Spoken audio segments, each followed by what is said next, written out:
The blood on Will Thorne's hands had long since dried, but he could still feel it there, a phantom stain that no amount of scrubbing could remove. It had been 3 years since he'd failed to save his family during the epidemic that swept through their homestead, and he'd been drifting ever since, a hollow-eyed ghost haunting the territories of Wyoming in 1878. The setting sun painted the vast landscape in hues of orange and gold as Will guided his horse down the trail leading to the small settlement of Pine Creek. His weathered face, partially hidden beneath several weeks' worth of beard, bore the marks of a man who had seen too much hardship. At 32, he felt decades older, worn down by guilt and regret. The town appeared before him, a collection of wooden buildings clinging to survival in this unforgiving land. Will had no particular reason to stop here except that his supplies were running low, and his horse, a sturdy dun named Chance, needed rest. He'd been working odd jobs on ranches, never staying in one place long enough to form connections. Connections meant caring, and caring meant the possibility of more loss. As he approached the outskirts of town, a commotion caught his attention. A horse was charging down the main street, clearly panicked, its rider desperately clinging to the saddle. Will could make out the figure of a woman, her long dark hair streaming behind her as she struggled to regain control of the animal. Before he could fully process what was happening, the horse reared violently. Will watched in horror as the woman was thrown from the saddle, her body arcing through the air like a rag doll. Without thinking, he spurred Chance forward, racing toward her falling form. In that moment, Will wasn't conscious of making a decision. His body moved of its own accord, guiding his horse alongside the path of her fall. He leaned dangerously from his saddle, arms outstretched, and somehow through luck or providence, she landed against his chest. The impact nearly unseated him, but he clutched her tightly, one arm around her waist, the other gripping his saddle horn with white knuckles. For a breathless moment, they hung suspended between safety and disaster. Then Will regained his balance and pulled her securely across his lap. Her eyes were closed, face pale beneath a spattering of freckles.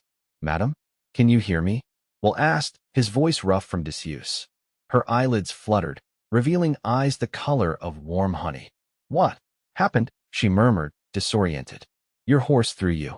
I caught you," Will explained simply, uncomfortable with the sudden attention from townspeople who were now gathering around them. "You caught me?" She blinked up at him, a small crease appearing between her brows. "That seems unlikely." Despite himself, Will felt the ghost of a smile tug at his lips. "I'd agree with you, madam, except here we are." She attempted to sit up, then winced and pressed a hand to her ribs. "I believe you might have saved my life, Mr. Thorne." Will Thorne.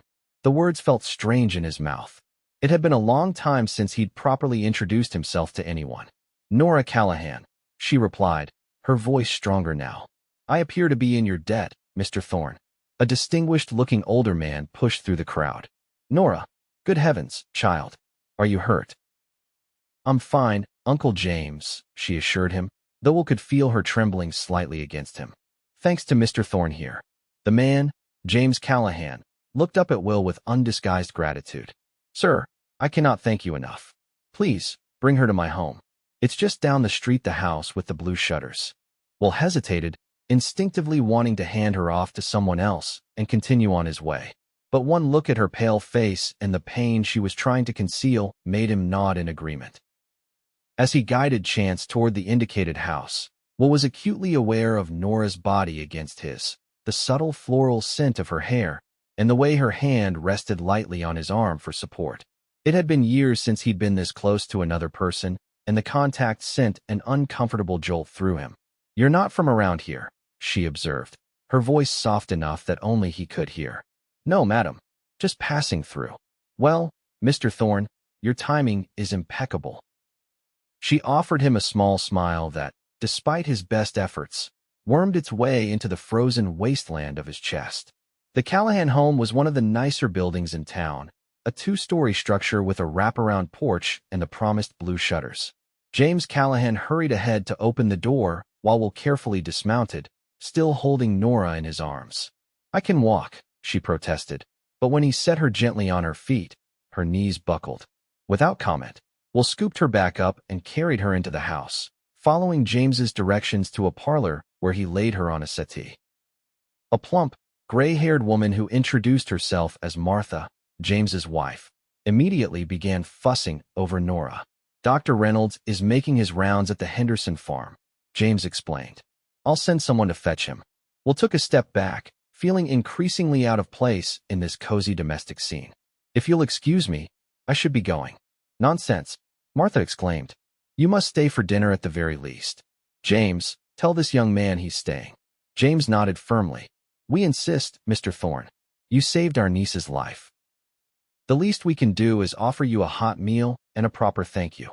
Will glanced at Nora, who was watching him with those remarkable honey-colored eyes. "Please stay," she said softly. "I'd like to thank you properly when I'm not quite so discombobulated." Something in her gaze held him there, rooting him to the spot when every instinct screamed at him to leave. "All right," he conceded reluctantly. "Thank you." While they waited for the doctor, Martha insisted on showing Will to a washroom where he could clean up. Looking in the mirror, he barely recognized himself, hollow-cheeked, eyes shadowed, hair and beard overgrown. He did his best to make himself presentable, washing away the dust of the trail and combing his fingers through his dark hair. By the time he returned to the parlor, the doctor had arrived. He was examining Nora's ribs, while James and Martha hovered nearby. Will hesitated in the doorway, reluctant to intrude. "Just bruised, not broken," the doctor announced. "You're a very lucky young lady, Miss Callahan. If not for this gentleman's quick thinking, we might be having a very different conversation." "I know," Nora said, her eyes finding Will's across the room. "I'm very grateful." The doctor prescribed rest and a tonic for the pain, then took his leave after accepting a cup of coffee from Martha. Will found himself ushered to the dining room, where the table was being set for dinner. "Do sit down, Mr. Thorne," Martha encouraged. "Dinner will be ready shortly." Will perched uncomfortably on one of the chairs, feeling like an intruder in this warm, well-appointed home. James brought him a glass of whiskey, which he accepted gratefully. "So, Mr. Thorne, what brings you to Pine Creek?" James asked, taking a seat across from him. "Just passing through," Will replied, the same answer he'd given in a dozen towns before this one. "Where are you headed?" Will took a sip of his whiskey. "Nowhere in particular." James raised an eyebrow but didn't press. "Well, we're certainly glad you were passing through today. Nora's horse is usually so gentle I can't imagine what spooked him. Probably a rattlesnake," Will suggested. "I noticed some movement in the grass just before the horse reared." "Ah, that explains it. Poor Butterscotch has always been terrified of snakes." James leaned forward. "You have a keen eye, Mr. Thorne. Were you in the cavalry?" Will tensed. "No, sir. Just learned to pay attention to my surroundings." Before James could inquire further, Martha called them to help bring Nora to the table. Will found himself offering his arm to the young woman, who leaned on him more heavily than he suspected she wanted to admit. "Are you sure you shouldn't be resting?" he asked quietly as they made their slow way to the dining room. "I'm sure," she replied with determination. "I've been looking forward to Aunt Martha's roast beef all week, and I'm not about to miss it because of a few bruised ribs." At the table, Will found himself seated across from Nora, giving him the opportunity to study her more carefully. She appeared to be in her mid-20s, with an oval face framed by rich dark brown hair that she'd pinned up after her ordeal. Her most striking feature was those unusual eyes, a warm amber color that seemed to shift between gold and brown, depending on the light. Despite her pallor from the accident, there was a natural vibrancy about her, a quiet strength that resonated with him. Martha served a hearty meal of roast beef, potatoes, and fresh bread that reminded Will how long it had been since he'd eaten anything but his own rough cooking. The conversation flowed around him, with James asking polite questions that Will answered as briefly as possible. "Mr. Thorne is a man of few words, it seems," Nora observed with a small smile. "Just out of practice with conversation, madam," Will admitted. "Have you been traveling alone long?" she asked. "About 3 years." Something in his tone must have conveyed that this wasn't a subject he wished to explore, because she smoothly changed the topic. "Well, Pine Creek may be small, but we have our charms. The autumn festival is next week, in fact. Nora's organized most of it," Martha said proudly. "She has quite a talent for bringing people together." Will noticed a faint blush color Nora's cheeks. It's nothing special. Just some music, dancing, food. A way to celebrate the harvest before winter sets in. Don't let her fool you, James chimed in. The whole town looks forward to it every year. Nora's been handling it since she came to live with us 5 years ago, after her parents passed. A shadow crossed Nora's face, so briefly that Will might have missed it if he hadn't been watching her so closely. Uncle James exaggerates, she said lightly. I merely continue what Aunt Martha started years ago. As the meal progressed, Will found himself slowly relaxing, drawn in by the warmth of the family and Nora's gentle questions. She had a way of asking things that didn't feel intrusive, sharing small stories about the town and its inhabitants that required little response from him but kept him engaged. After dinner, they moved to the parlor, where James offered Will another whiskey and a cigar, which he accepted. Nora, despite Martha's protests that she should rest, insisted on joining them, though she reclined on the settee with a quilt tucked around her. Do you have a place to stay tonight, Mr. Thorne? James asked. I usually camp outside of town. Nonsense, Martha interjected. We have a perfectly good guest room. You'll stay here tonight. Will opened his mouth to decline, but Nora spoke first. Please do, Mr. Thorne. It would ease my mind to know you're not sleeping on the hard ground after saving me today. Put that way, Will found it difficult to refuse. That's very kind of you, madam. Thank you. Later, as Will settled into the unfamiliar comfort of a real bed, he found himself thinking about Nora Callahan. There was something about her that had pierced through the protective numbness he'd cultivated for years. It wasn't just her beauty, though she was certainly beautiful. It was a quality he couldn't quite name, a genuineness, perhaps, or a quiet resilience that reminded him of what he'd lost in himself. He told himself it didn't matter. By tomorrow, he would be gone, continuing his aimless journey away from the memories that haunted him. But as sleep claimed him, her honey-colored eyes followed him into his dreams. Morning brought the scent of coffee and bacon, pulling Will from the first truly restful sleep he'd had in months. For a moment, he was disoriented by the unfamiliar surroundings, the clean sheets, the solid roof overhead, the absence of his horse nickering nearby. Reality returned quickly. He was in the Callahan home, and by all rights, he should be on his way as soon as possible.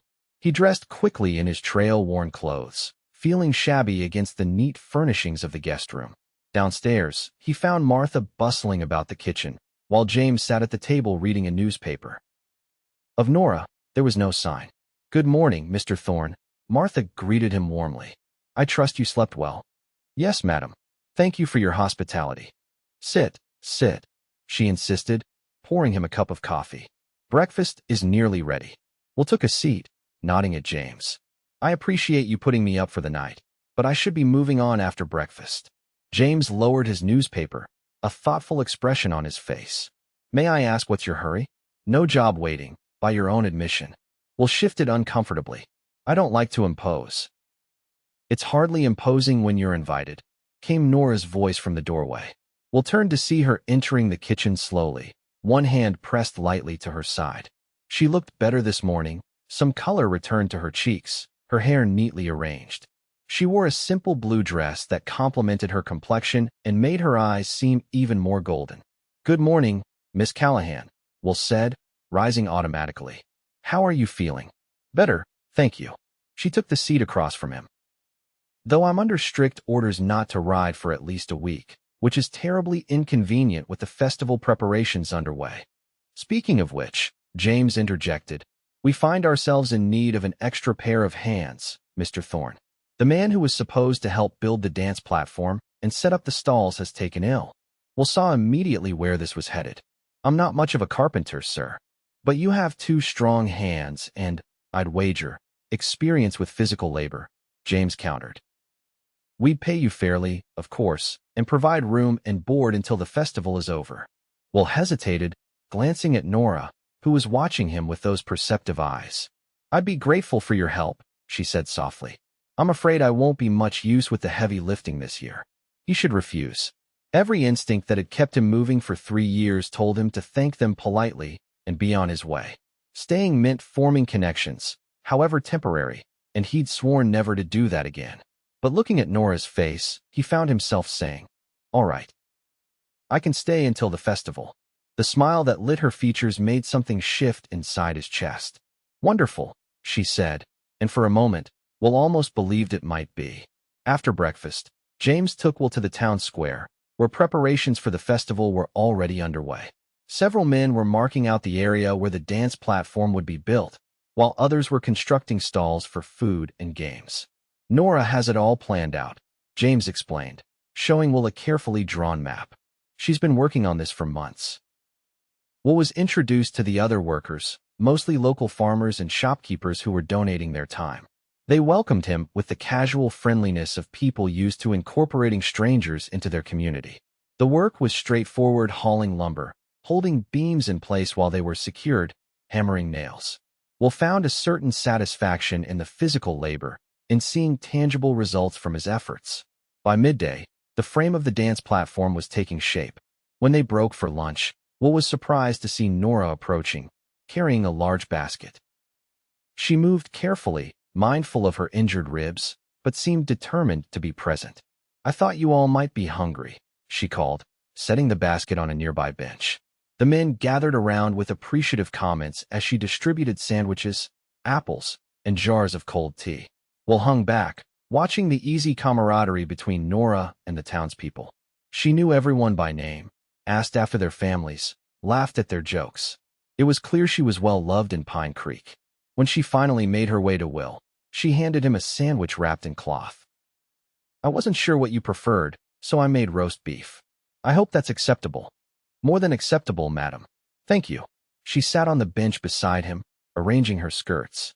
"How is the work progressing?" "Well enough. The platform should be finished by tomorrow." "I'm glad to hear it." She glanced around at the square, a satisfied expression on her face. "This festival means a great deal to the town. After the hardships of recent years, the drought 2 summers ago, the influenza last winter, people need something to celebrate." Will nodded, understanding. He'd seen similar gatherings in other towns during his travels, moments of respite from the harsh realities of frontier life. "May I ask you something, Mr. Thorne?" Nora said after a moment. Will tensed slightly, but nodded. "What made you catch me yesterday? You could have been seriously injured yourself." The question caught him off guard. He'd been expecting something more personal, about his past or his travels. "I didn't really think about it," he admitted. "I just reacted." "Most men would have reacted by getting out of the way," she pointed out. "You rode toward danger." Will looked down at his hands, calloused and scarred from years of work. "Maybe I've seen too many people I couldn't help. When I had the chance to make a difference this time, I took it." He hadn't meant to reveal even that much, but something about Nora invited confidence. She didn't press further, simply nodded as if his answer made perfect sense to her. "Well, I'm grateful, whatever your reasons," she said, then changed the subject. "Have you ever attended a harvest festival, Mr. Thorne?" "Not for many years." "Then you're in for a treat. We may be a small town, but we celebrate with great enthusiasm. There will be music, dancing, contests, more food than anyone could possibly eat. And the apple cider is particularly excellent." Her obvious pleasure in describing the festivities was infectious, and Will found himself smiling slightly. "Sounds like quite an event." "It is." She looked at him with sudden intensity. "And I hope you'll allow yourself to enjoy it, Mr. Thorne, not just work through it." Before he could respond, she was called away by one of the other women who had arrived to discuss decorations. Will watched her go, puzzled by her parting comment. Had she seen so clearly into him, recognized his tendency to hold himself apart? The afternoon passed quickly in continued labor. By the time they finished for the day, Will's muscles ached pleasantly from the unaccustomed work. He returned to the Callahan home with James, where Martha had prepared another hearty meal. Over dinner, Nora engaged Will in conversation about the progress on the festival grounds, drawing him out more than he would have thought possible. There was something about her manner, interested without being intrusive, warm without being overwhelming, that made it difficult to maintain his usual reticence. "Will you join us in the parlor, Mr. Thorne?" Nora asked after dinner. "I thought I might read aloud for a while, if you wouldn't find it tedious." "Not at all," Will replied, surprising himself with his willingness. In the parlor, Nora selected a volume from the bookshelf and settled into an armchair near the fire. Will took a seat across from her, while James and Martha occupied the settee. The domesticity of the scene should have made him uncomfortable, but instead, he found it oddly soothing. Nora began to read from The Adventures of Tom Sawyer, her voice clear and expressive as she brought the characters to life. Will found himself drawn into the story, momentarily forgetting his determination to remain detached. When she paused occasionally to rest her voice, the conversation that followed was easy and unforced. Later, lying in the guest room bed, Will confronted the unsettling realization that he was in danger of becoming attached to this place, these people, to Nora, with her perceptive eyes and gentle voice. It had been only a day, and already the walls he'd built around himself were developing cracks. The sensible thing would be to leave now, before those cracks widened. But he had given his word to stay until the festival, and despite everything, Will Thorne still considered his word binding. 1 week, he told himself. He could maintain his distance for 1 week. The next morning found Will back at the town square, working alongside the other men to complete the dance platform. Throughout the day, he was conscious of Nora's presence as she moved about the square, coordinating various aspects of the preparations despite her injury. Occasionally, their eyes would meet across the busy space, and she would offer him a smile that seemed to contain some private understanding. By late afternoon, the platform was finished, a solid structure that would serve the town well for the upcoming festivities. As the men stood back to admire their work, James clapped Will on the shoulder. "Fine job," he said. "You've been a tremendous help." "Glad to be of service," Will replied, surprised to find he meant it. "I'd like to show my appreciation by having you join me for a drink at the saloon," James continued. "Unless you'd prefer to head straight back to the house." Will hesitated. A part of him wanted to retreat to the solitude of the guest room, but he recognized the invitation as James's way of including him in the community. "A drink sounds good," he said finally. The Pine Creek Saloon was a relatively modest establishment compared to some Will had seen in his travels. Clean and well-kept, it served as a gathering place for the local men to relax and socialize after a day's work. Several of the men who had been working on the platform were already there when Will and James arrived. They found a table, and James ordered whiskey for both of them. The conversation flowed easily around topics like cattle prices, the weather, and predictions for the coming winter. Will contributed little, but found himself listening with genuine interest. "So, Thorne," said a burly man named Peterson who ran the livery stable, "James tells us you're just passing through. Where are you headed?" "No particular destination," Will answered, taking a sip of his whiskey. "Been on the move long?" "A few years." Peterson nodded sagely. "Man's got to find his own path, I suppose. But I'll tell you this, there are worse places to stop than Pine Creek." "It seems like a good town," Will acknowledged. "Got better when the Callahans took in their niece," another man commented. "That girl's been a blessing to this community. Organized, kind-hearted, always ready to help anyone in need. Turned down plenty of suitors, too," Peterson added with a knowing look at Will. "Seems to be waiting for something special." Will shifted uncomfortably, aware of James watching him closely. "Miss Callahan seems like a fine woman," he said neutrally. "That she is," James agreed. "She's been the light of our lives since she came to us. Martha and I never had children of our own, you see. When my brother and his wife died in that steamboat accident, taking Nora and wasn't just our duty, it was our blessing." There was such genuine affection in James's voice that Will felt a pang of envy. To be part of a family that cared so deeply for one another. It was something he'd lost and never expected to find again. "She's been through her share of hardship," James continued, "but she never let it embitter her. If anything, it made her more determined to create joy where she could." Will thought about that as they finished their drinks and walked back to the Callahan home. The sky was painted in vivid streaks of orange and pink as the sun set behind the distant mountains. It was the kind of scene that, in his earlier life, would have filled Will with appreciation for the beauty of the world. Now, he observed it with a detached acknowledgement, like noting the weather. At the house, they found Nora and Martha on the porch, shelling peas for dinner. Nora looked up as they approached, her face lighting with a smile that seemed directed specifically at Will. "How did the platform turn out?" she asked eagerly. "Sturdy enough to withstand the most enthusiastic dancing," James assured her. "Thanks in large part to Mr. Thorne's contributions." "I'm glad to hear it," Nora said, her eyes lingering on Will's face. "Perhaps you'll even venture onto it yourself during the festival, Mr. Thorne?" The thought of participating in the dancing had not occurred to Will. "I doubt it, madam. It's been a long time since I attempted anything of the sort." "It's like riding a horse," she said lightly. "The body remembers, even when the mind has forgotten."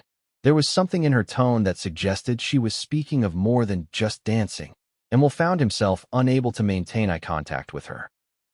He excused himself to wash up before dinner, needing a moment alone to regain his equilibrium. In the privacy of the washroom, he stared at his reflection in the small mirror. 3 days in Pine Creek, and already he looked different. The hard set of his jaw had softened slightly, and there was a glimmer of something in his eyes that he hadn't seen in years. It unsettled him. That evening, after another pleasant dinner and reading session in the parlor, Will found himself unable to sleep. He lay awake, listening to the quiet sounds of the house settling around him, thinking about Nora Callahan and the effect she was having on him. There was no denying his attraction to her. She was beautiful, yes, but it was more than that. She possessed a quiet strength, an innate kindness, and a perceptiveness that both drew him in and made him wary. She saw too much. This woman who had experienced her own losses yet hadn't allowed them to close her off from life. Around midnight, he gave up on sleep and quietly made his way downstairs, intending to step outside for some fresh air. To his surprise, he found Nora in the kitchen, heating a pot of milk on the stove. She turned at his approach, not seeming startled by his presence.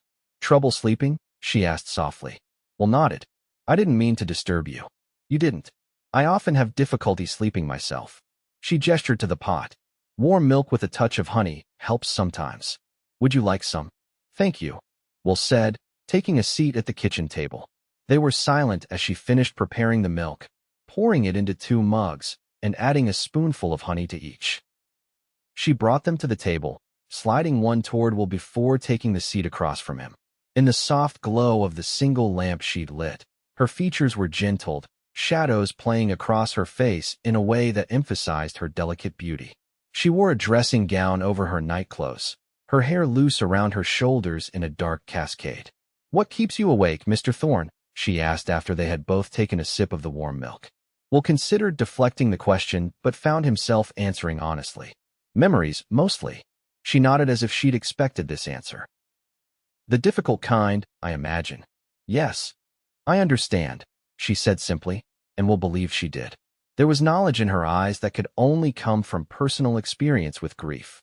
"Your uncle mentioned that you lost your parents," Will said, surprising himself with the personal nature of the comment. 5 years ago, they were on a steamboat traveling down the Mississippi when the boiler exploded. 27 people died that day."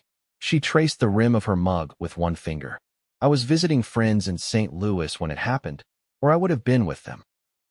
"I'm sorry," Will said, the words feeling inadequate. "Thank you." She looked up at him, her expression open and direct. "May I ask what you lost, Mr. Thorne? Or who?" The question pierced through him like a physical pain. No one had asked him so directly in years.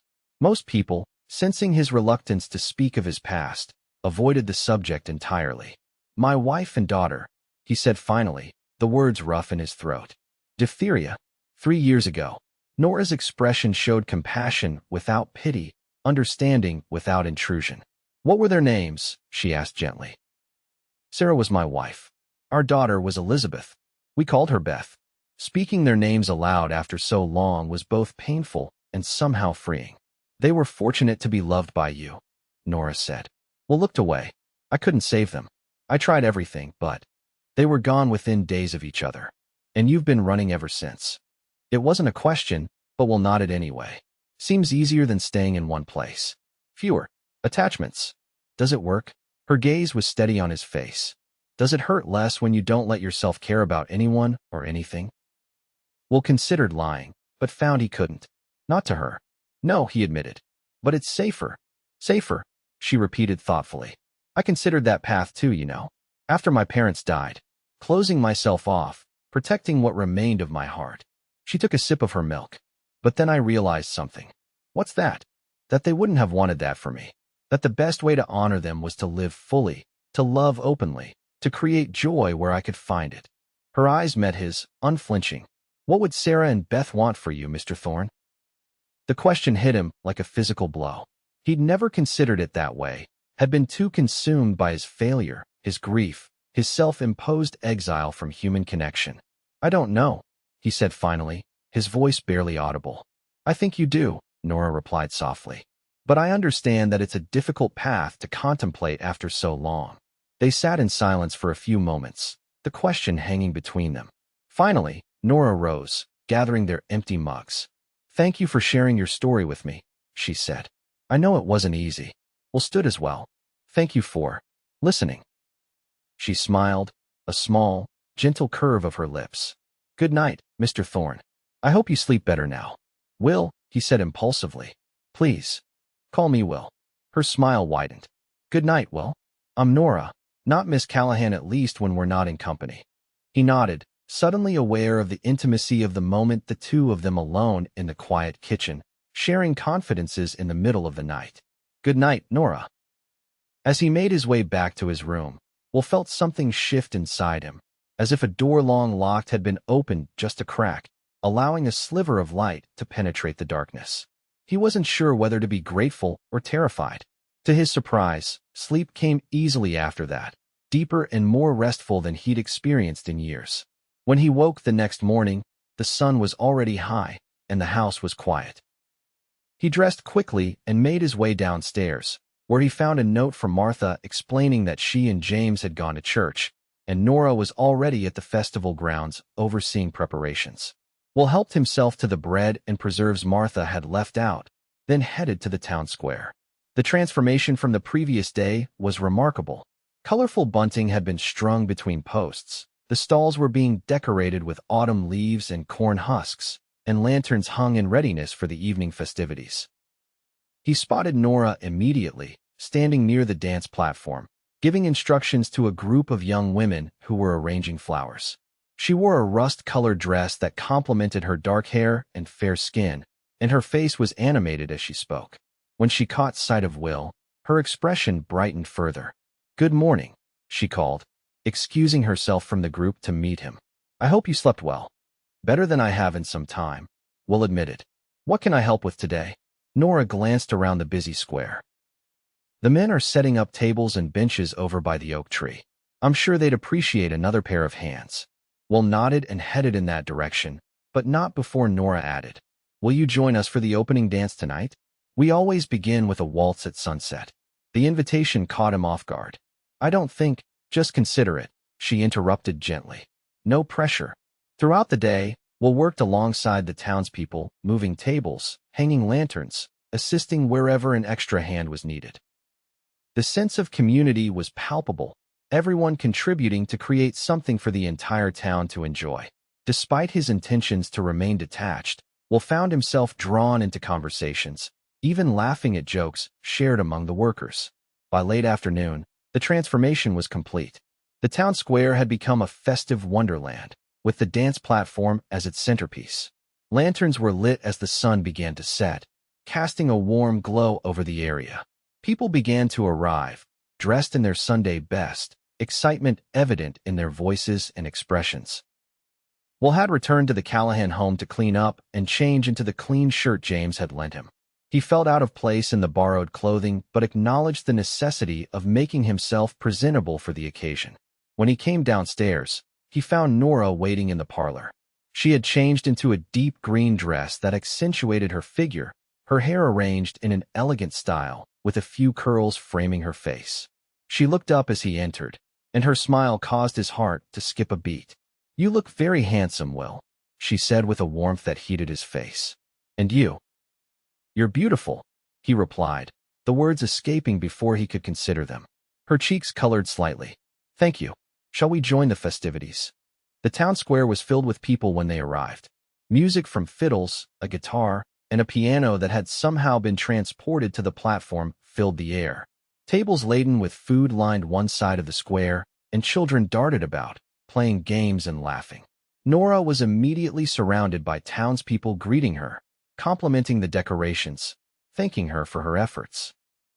Will hung back, watching as she responded to each person with genuine warmth and interest. She was clearly well loved in Pine Creek, and with good reason. Eventually, James called for everyone's attention, standing on the edge of the dance platform with a beaming Martha beside him. "Friends and neighbors," he announced, "welcome to our annual Harvest Festival. As always, we have our niece, Nora Callahan, to thank for this wonderful event."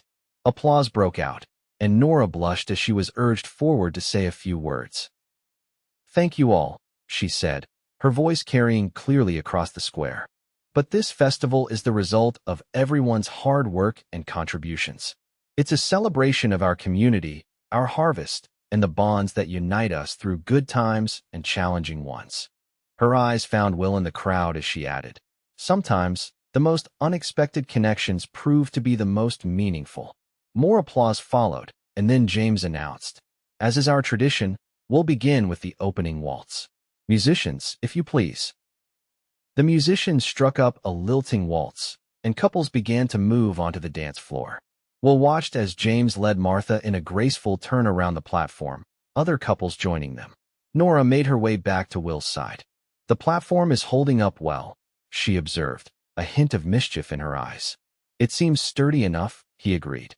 "There's only one way to be certain." She looked up at him expectantly. "Dance with me, Will?" Every instinct told him to refuse, to maintain the distance he'd cultivated for so long. But looking into her honey-colored eyes, Will found himself unable to deny her request. Wordlessly, he offered his arm, leading her to the edge of the platform. It had been years since he'd danced, but as Nora had predicted, his body remembered. With one hand at her waist, the other clasping hers, he guided her into the flow of dancers. She moved with natural grace, following his lead effortlessly despite her still tender ribs. "See," she said softly, "some things we don't forget, no matter how long it's been." As they circled the platform, Will gradually relaxed, allowing himself to enjoy the moment, the music, the movement, the feel of Nora in his arms. For the first time in 3 years, he felt fully present, not lost in memories or numbed by grief. "You've been good for this town," he said, surprising himself with the observation. "I hope so," she replied. "It's been good for me. Gave me purpose when I needed it most. They're fortunate to have you." Nora's expression softened. "Everyone needs somewhere to belong, Will. Somewhere to put down roots and grow." The implication was clear, but Will wasn't ready to acknowledge it. Instead, he guided her through a turn, momentarily distracted by the way the lantern light caught in her hair, transforming it into a dark halo around her face. As the waltz ended, they stood for a moment, still close, her hand warm in his. The noise of the festival seemed to recede, leaving only the two of them in a pocket of stillness. "Thank you for the dance," Nora said, her voice barely above a whisper. "The pleasure was mine," Will replied, meaning it more than he'd intended. The spell was broken by Martha calling Nora to help judge a pie contest. With a gentle squeeze of his hand, she left him standing at the edge of the dance floor, feeling strangely bereft in her absence. The evening progressed in a whirl of activity. Will found himself drawn into conversations, offered food and drink from all sides, even persuaded to participate in a horseshoe competition, which, to his surprise, he won. Throughout it all, he was aware of Nora moving through the crowd, occasionally catching his eye across the square, her smile warm and inviting. As the night deepened, families with young children began to depart, but the music and dancing continued. Will was sitting on a bench, watching the festivities, when Nora appeared beside him, slightly breathless from a lively reel. "Are you enjoying yourself?" she asked, settling next to him. "More than I expected to," he admitted. "Good." She looked out at the dancers, a contented expression on her face. "This is what I love most, seeing everyone happy, if only for an evening." "You have a gift for creating joy," Will observed. She turned to him, her expression serious suddenly. "It's a choice, Will. Every day it's a choice. To focus on what remains rather than what's lost." Her words struck a chord in him, resonating with thoughts he'd been avoiding since their midnight conversation. Before he could respond, however, a commotion at the edge of the square caught their attention. A group of rough-looking men had arrived, clearly already intoxicated. Will recognize the type immediately: drifters, possibly cowboys from one of the distant ranches, looking for entertainment after being paid. One of the men, tall and broad-shouldered with a week's growth of beard, broke away from the group and headed directly toward Nora, an unpleasant smile on his face. "Well, look at this pretty little thing," he slurred, stopping in front of them. "How about a dance, sweetheart?" "No, thank you," Nora replied firmly but politely. "I'm resting at the moment." The man's expression darkened. "Come on now, don't be unfriendly. It's a party, ain't it?" He reached for her arm. Will was on his feet instantly, positioning himself between Nora and the intruder. "The lady declined," he said, his voice low and dangerous. The man sized Will up, evidently deciding he was too sober to take on. "Whatever you say, mister. Plenty of other ladies here." He backed away, rejoining his companions who had begun to harass other women at the festival.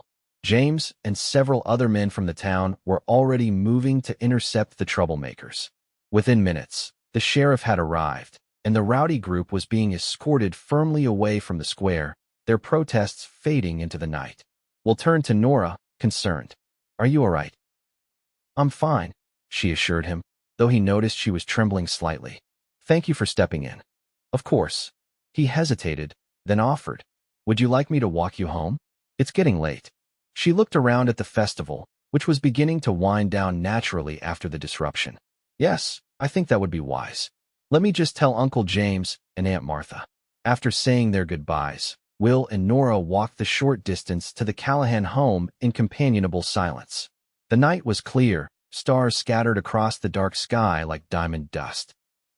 The faint sounds of the continuing festivities followed them, growing dimmer as they moved away from the square. On the porch, Nora paused, turning to face Will. "Thank you for today, for the dance, for your help with the festival, for protecting me." "You don't need to thank me for that," Will said softly. "Perhaps not, but I'm grateful nonetheless." She looked up at him, her expression open and vulnerable in the moonlight. "Will you be leaving tomorrow, now that the festival is over?" The question hung between them, weighted with unspoken implications. Will had intended to move on, to continue his solitary journey. That had been the plan all along. But standing there, looking into Nora's hopeful eyes, he found himself reconsidering. "I'm not sure," he admitted. "I haven't decided yet." She nodded, accepting his uncertainty. "Whatever you decide, I want you to know that these past few days, they've meant a great deal to me." Before Will could respond, she leaned up and pressed a gentle kiss to his cheek, her lips soft against his skin. Then she was gone, slipping inside the house with a whispered goodnight. Will stood on the porch for a long moment, his hand touching the spot where her lips had been. Something was happening to him, something he'd neither sought nor expected. In less than a week, Nora Callahan had begun to thaw the frozen wasteland of his heart, awakening feelings he'd thought dead and buried with his family. The realization terrified him. He spent a restless night, torn between the instinct to flee and the growing desire to stay. By morning, he'd made his decision. He would leave Pine Creek, continue his aimless wandering. It was safer that way for him, and for Nora. He rose early, before the rest of the household, and packed his meager belongings. He left a note for the Callahans, thanking them for their hospitality and explaining that he needed to move on. It was cowardly, he knew, to leave without saying goodbye in person, but he wasn't sure he could look into Nora's eyes and still maintain his resolve. The town was quiet as he made his way to the livery stable, most people still sleeping off the festivities of the night before. Chance nickered softly in recognition as Will approached his stall. "Time to go, old friend," Will murmured, beginning to saddle the horse. "Were you going to leave without saying goodbye?"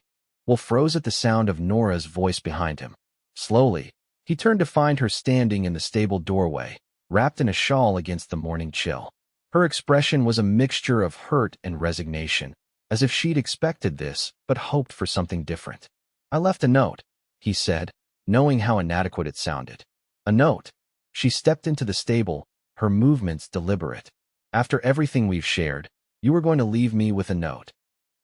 "It's better this way," Will insisted, though the words rang hollow even to his own ears. "Better for whom?" Nora challenged, coming closer. "For you? For me? Or is it just easier?" Will looked away, unable to meet her direct gaze. "I'm not. I can't." "Can't what, Will?" "Can't stay in one place. Can't let yourself care about someone again. Can't risk the pain of loss." Her voice softened. "Or is it that you can't forgive yourself for not being able to save them?" The question struck at the heart of his grief, the guilt that had driven him across the territories for 3 years. "I should have been able to protect them," he said roughly. "That's what a husband, a father is supposed to do." "Oh, Will." Nora moved closer still, until she was standing directly in front of him. "You did everything you could. Sometimes there are forces beyond our control. It doesn't mean you failed them, doesn't it?" He finally met her eyes, his own burning with unshed tears. "I made promises to them, Nora. Promises I couldn't keep. And now you're afraid to make promises to anyone else," she concluded softly. "Afraid you won't be able to keep those either." Will nodded, his throat too tight for words. "When I fell from that horse," Nora said, "you caught me. You saved my life, Will. Whatever doubts you have about your ability to protect others, I'm living proof that you can. That was different, was it? Or was it proof that you're still capable of making a difference, of caring enough to put yourself at risk for another person?" She took his hand in hers, her touch warm and grounding. "You've been punishing yourself for years, Will. Don't you think it's time to stop?" Will looked down at their joined hands, feeling the gentle pressure of her fingers against his. "I don't know how," he admitted, the words barely audible. "By letting yourself live again," Nora said. "By staying not just in Pine Creek, but in one place long enough to build something new. By allowing yourself to care, to connect, to love." The last word hung between them, charged with meaning. Will raised his eyes to hers, seeing the emotion she made no attempt to hide. "I'm afraid," he whispered. "I know," she replied. "So am I. Love is always a risk, Will. But isn't it a risk worth taking?" In that moment, looking into Nora's honest, hopeful face, Will felt something break loose inside him, a dam holding back emotions he'd suppressed for too long. Without conscious thought, he pulled her into his arms, holding her close as if she might disappear if he let go. Nora returned his embrace without hesitation, her arms encircling his waist, her head resting against his chest. They stood that way for a long moment, two people who had known loss finding comfort in each other's presence. When Will finally drew back slightly, it was only to look into her face. "I can't promise it will be easy," he said. "I've been running for so long. I'm not sure I remember how to stay in one place." "I'm not asking for easy," Nora replied, her eyes luminous in the dim light of the stable. "I'm asking for a chance for both of us." Slowly, giving her time to pull away if she wished, Will lowered his head and pressed his lips to hers. The kiss was gentle at first, tentative, but deepened as Nora responded, her hands moving to his shoulders, then his face, holding him to her, as if she too feared he might disappear. When they finally parted, both slightly breathless, Will rested his forehead against hers. "I'll stay," he said quietly. "I don't know what the future holds, but I'll stay." The smile that lit Nora's face was like sunrise breaking over the mountains. "That's all I'm asking for. The rest, we'll figure out together." Hand in hand, they left the stable, chance forgotten for the moment. The morning sun was just cresting the horizon, painting the town in shades of gold and pink. It seemed fitting somehow, a new day, a new beginning. As they walked back toward the Callahan home, Will felt a weight lifting from his shoulders. The grief wasn't gone. He suspected it never would be entirely. But for the first time in 3 years, it wasn't the only thing he felt. There was something else now, something warm and hopeful, growing in the space where only emptiness had been. He glanced at Nora, her profile outlined against the brightening sky, and realized that in catching her when she fell, he might have saved himself as well. The next few weeks passed in a blur of activity and adjustment. Will found work at Peterson's livery stable, his way with horses proving valuable to the business. James and Martha welcomed his decision to stay with unconcealed joy, treating him as if he were already part of the family. And Nora was patient, giving Will the space he needed to acclimate to a settled life again, while making it clear that she was there, constant and unwavering in her affection. Their courtship progressed slowly but steadily, each day bringing them closer, each shared moment building a foundation for something lasting. There were difficult times, of course, nights when Will woke in a cold sweat, haunted by memories of Sarah and Beth, days when the weight of the past seemed too heavy to bear. But Nora was always there, not trying to erase his grief, but helping him carry it, showing him that it was possible to honor what was lost while still embracing what remained. A month after the festival, on a crisp autumn day with leaves swirling around their feet, Will took Nora on a picnic outside of town. They rode together to a small clearing overlooking a stream, the mountains rising majestically in the distance. As they sat on a blanket, sharing a simple meal of bread, cheese, and apples, Will found himself studying Nora's face, the way the sunlight caught in her hair, the curve of her smile, the warmth in her honey-colored eyes. A sense of rightness, of belonging, washed over him. "I want to tell you about them," he said suddenly. "About Sarah and Beth. If you'd like to hear." Nora's expression softened. "I'd be honored." So Will talked about Sarah's laugh and her talent for baking, about Beth's curiosity and the way she'd love to be read to before bedtime. He spoke of their life together, the small homestead they'd built, the dreams they'd shared. And for the first time, the memories brought as much comfort as pain. When he finally fell silent, Nora took his hand in hers. "Thank you for sharing them with me," she said softly. "They sound like wonderful people." "They were," Will agreed, his throat tight, but his heart strangely lighter. "They would have liked you." Nora smiled. "I hope so." They sat in companionable silence for a while, watching the play of light on the water. Then Will reached into his pocket and withdrew a small object. "I've been carrying this with me for 3 years," he said, opening his hand to reveal a simple gold band, his wedding ring. "I couldn't bring myself to wear it, but I couldn't let it go either." Nora looked at the ring, then at Will's face, her expression understanding. "It's a part of who you are," she said simply. Will nodded. "Yes, but I think it's time to put it away properly. Not to forget, but to acknowledge that part of my life is over." He took a deep breath. "I want to start a new chapter, Nora. With you, if you'll have me." Her eyes widened as she realized what he was saying.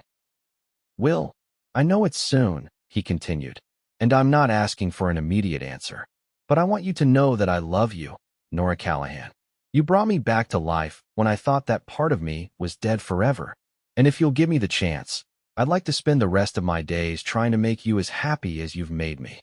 Tears filled Nora's eyes, but they were accompanied by a smile that outshone the sun. "Yes," she said, her voice steady despite the emotion. "Yes, Will Thorne. I will marry you." Will felt a surge of joy so intense it was almost painful.